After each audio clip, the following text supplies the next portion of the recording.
Hello you guys, welcome back to my channel, and if you guys are new here, welcome. And today I'm going to interview the one and only Aja Labeija. We're going to talk about her experiences on the show Legendary on HBO Max season 3. We're going to talk about the judges, the houses, the contestants, the drama of course, and everything in between. And please give this video a thumbs up, you guys, because a thumbs up goes a very long way. Make sure you guys hit that notification bell so you know exactly when I upload.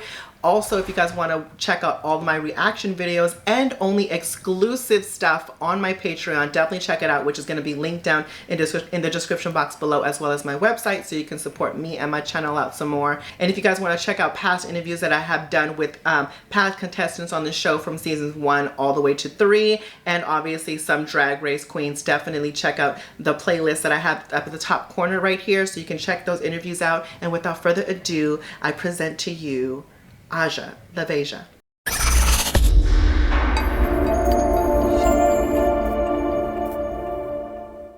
Thank you so much, Aja Labeija, for coming onto my platform and sharing your experiences on Legendary with me, babe. I'm really excited to be here. I've watched all your interviews with the rest of the people on the cast who you've done them with, and I always love them. Oh, thank you, babe. Thank you. So let's dive right up into it, because I know you are a busy girl, booked and busy. So how did the House of Labeija become on Legendary? So actually, to my knowledge, the House of Labeija was booked for Legendary, not booked, but cast for season 2. And I think 2 or 3 of the people who were on the final cast came positive with COVID. And it was just like, crazy time. Which is crazy because COVID was rampant when we filmed this time again. It's like they just keep filming when they're having the wave. And unfortunately, that time it was, 3 of the members had caught it. So when we auditioned for season 3, we were already kind of on the back burner, and they were like, all right, y'all can come back now. What is the main difference between the drag scene and the ballroom scene to you? The main difference between the drag scene and the ballroom scene to me is that there's nothing in common at all. It's truly just 2 different worlds. Like, it's weird explaining to people outside of ballroom that in ballroom I am not considered a drag queen, I'm considered a femme queen, or like explaining sometimes even as a femme queen in ballroom to people that I do drag in the club scene. It's just such a different place, because the club scene and I like to call the drag scene the club scene. Yeah. The club scene is just so full of like craziness, and there's a lot of like, different types of drag that happens there, and there's this comedy and there's this and that, and people want to be entertaining that way. But I feel like in ballroom, everything is super serious. Like, even when it's not serious, it's like a lot of what you put into ballroom is that confidence, is that don't fuck with me, it's that bam. And it's just the opposite of drag, like in the club scene. In the club scene, everybody wants to be approachable, but I feel like in ballroom, you want to be approachable, but you also want to give that like, yeah, bitch, you have to think twice before you talk to me. You know what I'm saying? Yeah. It's so different. It's like you're in ballroom, it's like your alter ego present at all times, versus I think the drag scene, which is the club scene, it's just, you can just relax and you're only doing that on stage. You know what I'm saying? Yeah, for some people, because some people be having some crazy characters up in the club scene, and they be up in geesh, and they be like, ah, be like, I personally, that scares me, because I'm just like, bitch, like when you peel, like, do you just like be like, hello? Like, that's scary to me. Yeah. So what is it? Do you think, what is more fierce? What is more like what is more cutthroat, do you think? Ballroom. And no shade, that's why I like it though, because I feel like for some reason now, especially because of Drag Race and all this stuff, people in the drag scene expect everything to be peaches and cream, and I'm like, this is not the culture. But in ballroom, no matter how many Legendary seasons come out, bitch, there's still gonna be a girl who flips the table over her chop. Like, it's always gonna be that. And in drag scene now, it's just everything is prim and proper. So it's like, I like that edginess that ballroom has, where you could just be real and raw. Because if you get chopped, or if something happens, or if a bitch touches you, the real reaction is that you're gonna be mad. And it's up to you to either be, old school femme queen about it and be like, I don't need to do that. or be like, bitch, get over here, bop. Like, I don't know. I feel like in the drag scene, you just have so much to worry about, especially as a person of color, especially as a person of color, every time you do anything. But in ballroom, it's just, girl, I feel like anything goes sometimes. It is. Anything goes, but you know, it is very, very cutthroat, but you are absolutely right about that.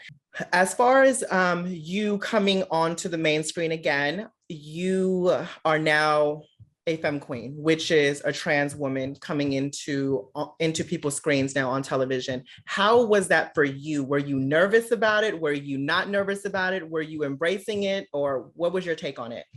Girl, I was ready. I was like, let's go, because I think I had debuted on the floor as Walking Femme Queen categories right before I left.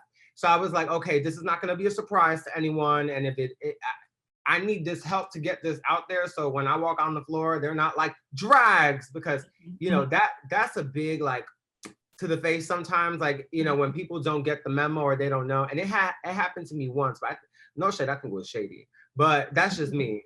Right.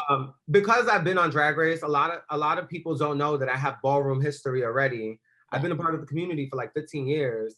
And then, so they think I'm just Aja from Drag Race, think she's fab and coming to ballroom. So they'll give you that that shade here and there, because they're like, oh, but you're not going to come here and think you run shit. But because of that, I try to be super nice to everyone.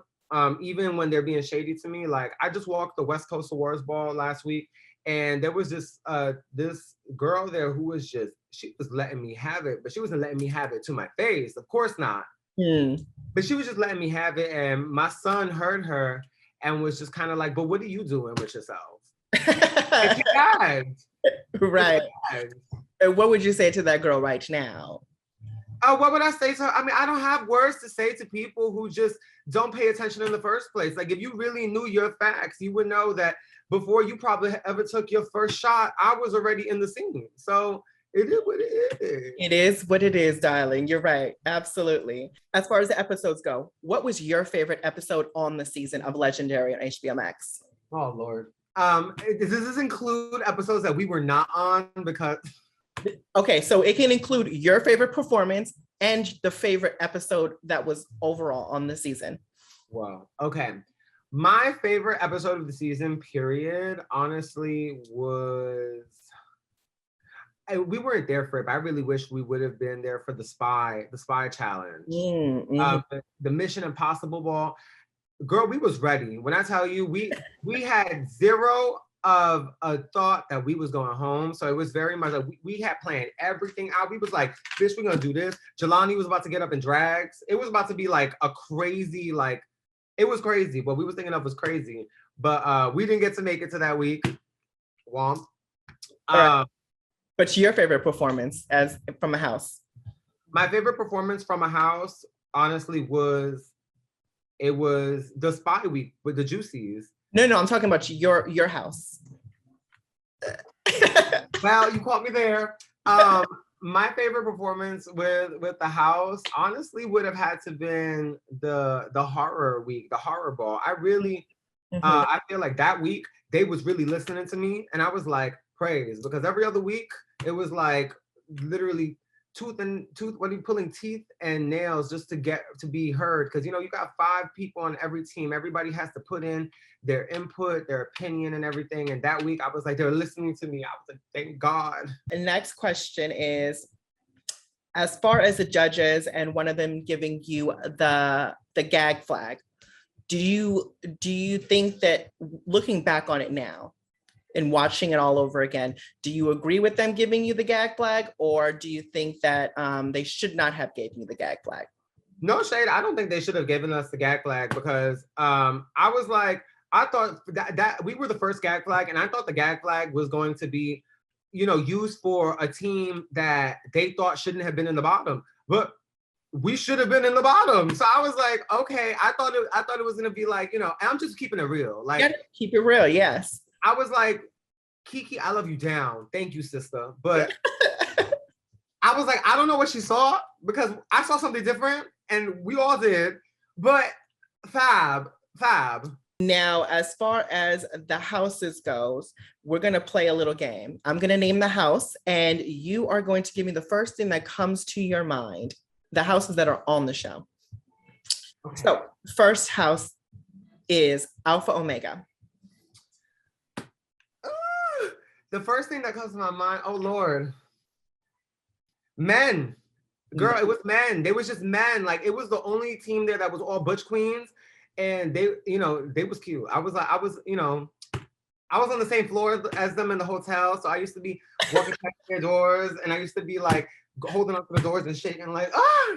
So every time they would come out, I'd be like, hey, boo. I remember one time we was in the hallway carrying, and Reynaldo came out and was like, what are y'all doing out here? And Zenith just looks at Reynaldo and goes, ah, and then dips. And I was trying to go back to my room because I was so embarrassed, because I was like, Reynaldo's looking at me right now being silly. Oh no, I gotta go be a femme queen in my room and be cute about it. But my door was locked, so I was like, ah! That is, so embarrassing. That is so funny. So next house, the House of Revlon. Fab. I live for the House of Revlon. Fab. Okay. The House of Machiavelli. The Machiavellis, I feel like while we was there, they never had their full team.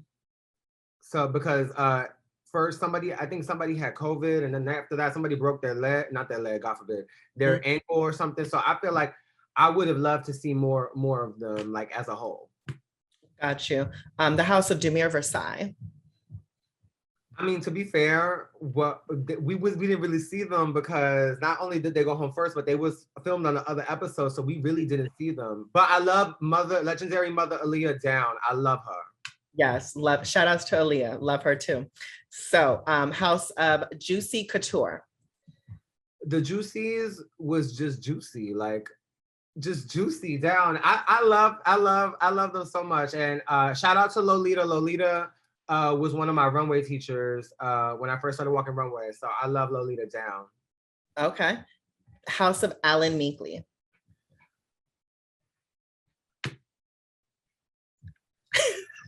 I'm thinking about this. I honestly, when I think of Alan Meekley, I think of Father Papi. Yes. I used to see him all the time. I was like, look at him with his light skin ass walking around here like that. Yeah. Just being stupid all the time. And but we never really spoke to them as much because, again, like, they wasn't there for super long. Yeah. Okay. So the House of Ada. Oh, I love them down. There's some pure little souls. Like, they just so nice, so amazing. So, like, honestly, pure. Okay. The House of Light. Oh Lord. Okay. So I love the people from the House of Light down. Like, I love the people from the House of Light down. In terms of the performance on the show, I mean, it's no gag. I mean, we all feel the same way. And I felt bad because one of them had asked me in the elevator when after they had got eliminated, it was like, did you really think it was bad? And I was like, yeah, like, it was. But, like, it's not to shade them because I don't think they're bad people. I don't even think that their performance was bad. It just was not really giving Ballroom. And you know, I always tell people, you can't teach people how to vogue, you can't teach people anything about Ballroom. Like, Ballroom the whole thing is an essence, it's a feeling. Yes. And I feel like they vote. The reason that Loyomi said that they know was because it looked like they was doing choreography and not just not the essence. The essence wasn't in it. Yeah. They needed a female figure. Like, they needed 2, 3. They needed 3 female figures. That was a lot of masculine energy on that team, but it wasn't giving Alpha Omega because they had Adam, who was soft and cunt. It was cunt. Yeah. So, and last but not least, the House of Labeija. Oh my God, us. We was definitely a diverse group. I was very like, whoa. When I first saw who was on our cast, I was like, okay, because a lot of people think that the show goes, oh, here are the Labeijas. From your roster, who do you think should come? And that's not how it works. You know, we have to all audition separately. And sometimes leadership don't even know, like, if somebody decided to audition on their own, or if, you know, you just audition. And whoever makes it past the stages of casting, from there, they're picked. So, you know, people can be like, oh, but like a lot of them know each other, all of them know each other. But like for us, like I met Soho at the airport when we landed, and I've known Jelani for a long time, but I didn't even know he was a Labeija. Okay. Really? So, yeah. So it was just such a shock to me. And then, you know, of course, comparing to other teams that work with each other a lot, know each other a lot, or like are all from one area where they really can connect like that, it's harder when you have people you just met or just maybe somebody's just new to the house or whatever. So yeah, we had a lot to work through. Yeah. Okay. So so the word you would use for you guys is what? We was real. Real. Okay. That's good. No, that's good. I mean, because sometimes it's hard to find a real bitch in this world, for real. So piggybacking off of that, what you just said about your house, about really not knowing each other coming into this competition on Legendary, do you think that hindered you guys from excelling in the way that you guys need to be on the show? Yes, it definitely did, because I feel like obviously if you don't know somebody that well, you have to learn to work with them, and you have to learn like how to react when they're like on 100, when they're on 50. Like you got to know how to maneuver those things. So it was a learning experience on top of a pressure cooker of having to learn choreography, learning, who's in charge of styling, who's this, who's that. And for me, I have my own personal struggles because I've never really been a child figure to anybody in my life. And so for me, going to being like a nonstop mother figure to being like, okay, now I have to like sit in the back and let somebody take the wheel, that was very hard for me. And I feel like there was other people on the team who just are very headstrong, and we just all kind of like, we were all cooks in the kitchen. So it was hard because if somebody had an idea and someone didn't see it, it was like, okay. And when you look back, there's a whole bunch of ideas. Well, when we look back, I'd be like, girl, remember I said we should have did that and that and that and that and that and that, that, and that and that. Like, that's what it gives. Now let's talk about the judges. What do you think of Keke Palmer replacing Megan Thee Stallion this season? I thought Keke was fab. She was so nice. She was so like just well spoken, and she just like everything she said. Like, sometimes judges say shit, and you just be like, girl, what are you talking about? Yeah. Everything that Keke said, it was fab. It made sense. And she was real. Keke was real. And I feel like we needed that energy. Not that Megan didn't give that, but we've never had Megan, so we don't know what she gave. We just know what we saw her give. Now let's give the judges their scores. If 1 through 10, 10 being the best, 1 being the worst on this season 3 of Legendary. Let's start with Law Roach. Law Roach. I'll give Law a 7. Okay. I think Law is a fab girl, and she carried this season. She carried when she was constantly giving the Alpha Omega so much. I was like, girl, what? But you want to know something? The Alpha Omegas, I love them down. Like they're one of my favorite houses. Like period. Like I love everybody from that team down. But there was some times on the show where Law was dragging it, and I was like, Law, you drunk? Yeah. She wanted a piece of them in the poom poom, honey. That's what she wanted. Yeah. She wanted her poom poom turned out. Exactly. So next judge, Keke Palmer. Keke personally gets my 10. Not because she saved us, but because I just thought she was so real, so genuine, and she was just. You want to know something? A lot of people don't realize this, but when you're judging on a television show, like you're in character, and people would love to judge everyone based on every little damn thing. But I would have to say that Keke did a really good job of portraying her character, her judge hat, and still being just so real through that. So I really appreciate that. Yeah, loved it. Next judge, Jamila Jamil. Jamila Jamil. I would give her a 7 as well. I feel like I didn't really like communicate with her much on the show, or like I feel like I barely remember anything she said. But she looked fab. Like I think that seeing her in person, like she looked so fab. I was like, oh, she got bones and everything. Okay, girl. Okay, I see you. Okay. She's my 7. Okay, she's your 7. So, and finally, obviously, the icon, Laomi. Yes, I love Laomi down. I'll give Laomi a 10. I want to give her a 9 just because Laomi be carrying on the girls like that. She'd be like, I'm gonna give you a 9, and I'm gonna tell you why. You didn't do it. You just didn't do it. Like she. Yes, that is so Laomi. But and I always say Laomi is literally like what I love about Naomi is that she's also very real, and she's so New York, and like it's in her voice, like yo, like it's just there. But you know, truly, she's just such an icon and a game changer for performance. And you know, I think that she obviously is the most qualified judge to judge Ballroom on the panel. I think that this season she was hard on the girls. There was a few times that I couldn't tell if she hurt my feelings or it was the moans. So it was, but I love her down, and Leomi can say whatever the fuck she wants to me because I feel like she has earned a position where she could talk shit to me, girl. I love her. So now let's talk about production. So each season you want the show to do better, right? You want the show to progress. You want people to start tuning in more. You want them to fix things that they maybe should have. So looking back from season 1 to 3, and if there is a season 4, what do you think production and the show needs to do to make it better to you? I think that the show needs to be a little more centered on preserving the actual culture of ballroom. Because in my opinion, I felt like season 1 did a good job of like, okay, with 1 week, we're gonna have performance as a house.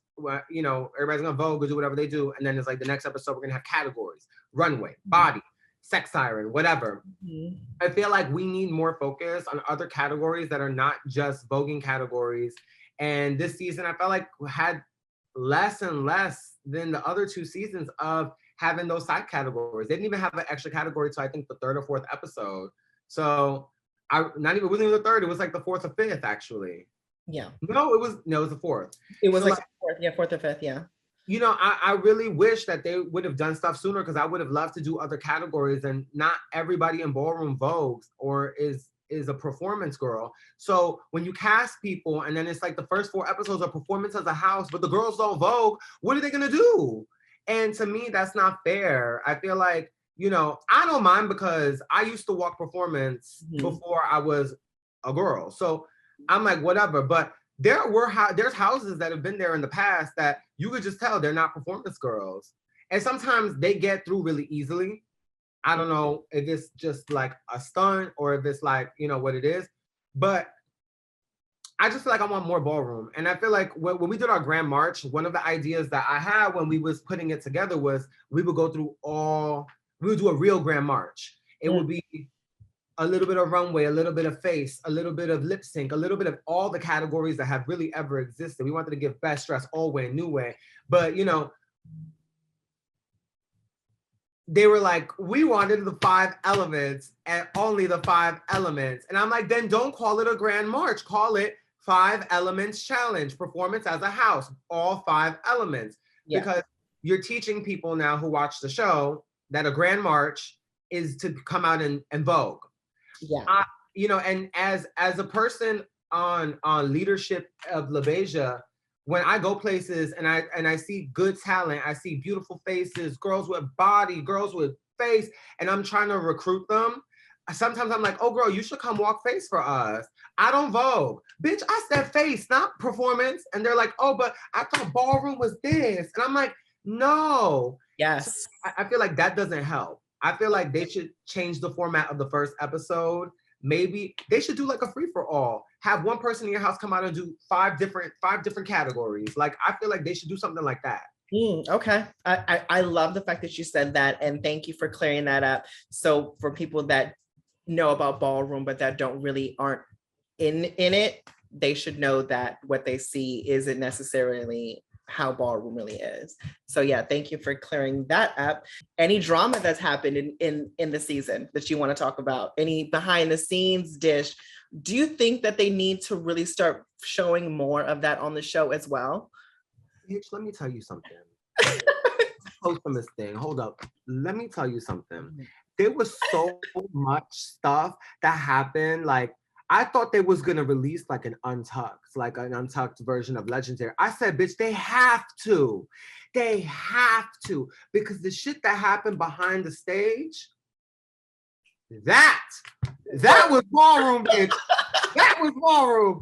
And no shade, it would have been just so, no pun intended, legendary if they would have released that footage. I'm about to get into it right now, don't worry. There was so much shit that happened. Like one of my favorites, and I don't know, I know you interviewed Aoki, that's my sister. Love Aoki. Shout out to Aoki. Yeah, shout out to Aoki, the girl. So let me tell you something. My version of this story is ridiculous because I'm telling you, I'm the one who resolved the whole situation. Ooh. So he comes backstage and he has the trophy. So this is the trophy. He's like, we just won. And his cute little like French accent. And Aoki just gets up and she's like, bitch, but y'all didn't do the challenge. Y'all didn't do the challenge. And he's like, okay, but we still got the trophy. And Aoki's like, bitch, but y'all didn't do the fucking 360. We was the only one who did the 360. And Vinny's like, this is not the Aoki that I know. This is not the Aoki from Revlon. This is the Aoki that I know. And Aoki's like, oh, so Gigi starts to get involved. And Gigi's like, sister, you really need to sit down. And Aoki's like, y'all look cheap. Y'all performance was cheap. Y'all look fucked up. And Gigi goes, but sheep, mommy, you calling me sheep, but you wearing a cat suit on Legendary? Yes, up. And she starts tap dancing and she's like, because bitch, I'm a cat. When I tell you, because I'm a cat. I was screaming, but then, there's something that I won't say because it was really bad. And something was said and it just got really heated. Well, I want to know what happened. Well, I want to know what the real bad team was.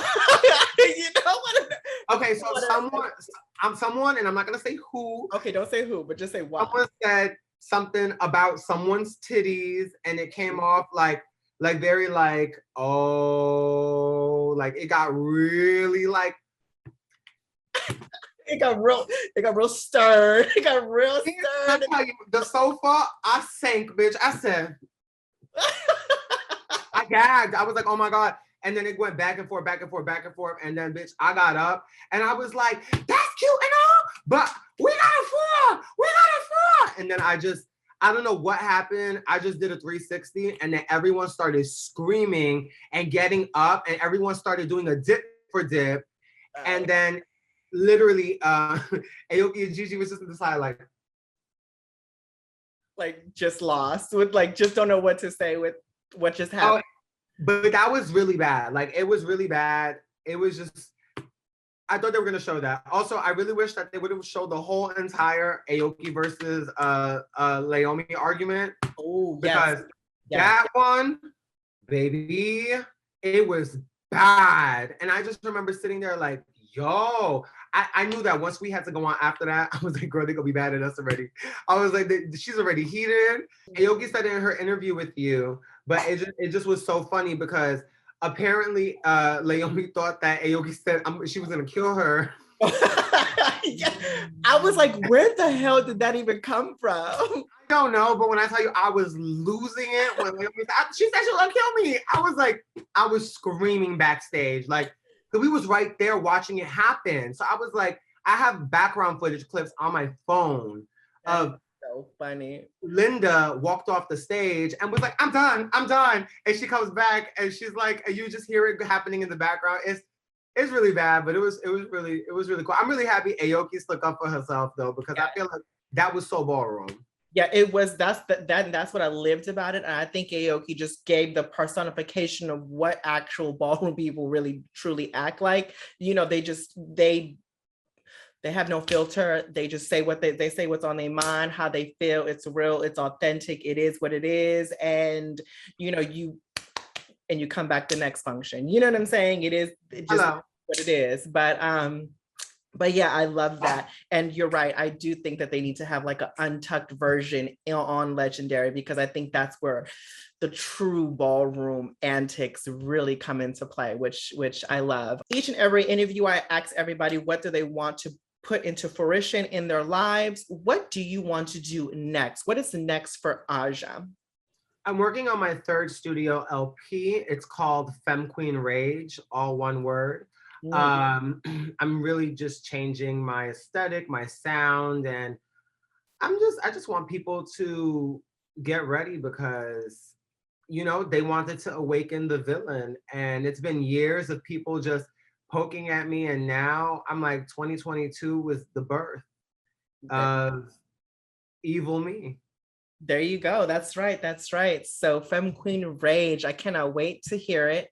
Obviously, I'm all about supporting my girls. So, I'm definitely down to support you for sure. But yeah, that just concludes our interview. Thank you so much for coming onto my platform. I truly do appreciate it.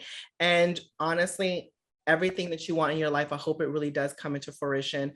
Your album just flourishes and really just get booked and busy everywhere from across the world. Hello. So all the venues, you girls need to book her and, get ready for Miss Aja 2022 and beyond, darling. And, but yes, again, may your house flourish in the ballroom scene as well. May you continue to grow and be successful in that genre as well. And yeah, again, thank you so much, babe, for coming on. I truly do appreciate it. Thank you so much, Valerie. I had to say this from the minute we hopped onto the Zoom. You are stunning the dunes. Like, thank you, babe. Thank you. Sitting there, just sitting the whole time. I was like, damn, bitch. I was like, it was never that deep, but you stunting on the girls. Like, what? Thank you, babe. But likewise to you, your transition is only going to flourish from here. You are beautiful inside and out. Don't let anybody tell you otherwise. You keep it real, keep it authentic, keep on doing you, because that's why people tune in to you, whether they hate you or love you. They still are tuning in, baby. So that's all that really matters. And there's nothing but love and support here on this side. You guys, like I said, make sure you guys book her. All of her information is going to be linked down in the description box below, so you guys can support her, like her, share her, and all that good jazz. And but yes, thank you so much, babe. Bye, honey. Yeah, baby.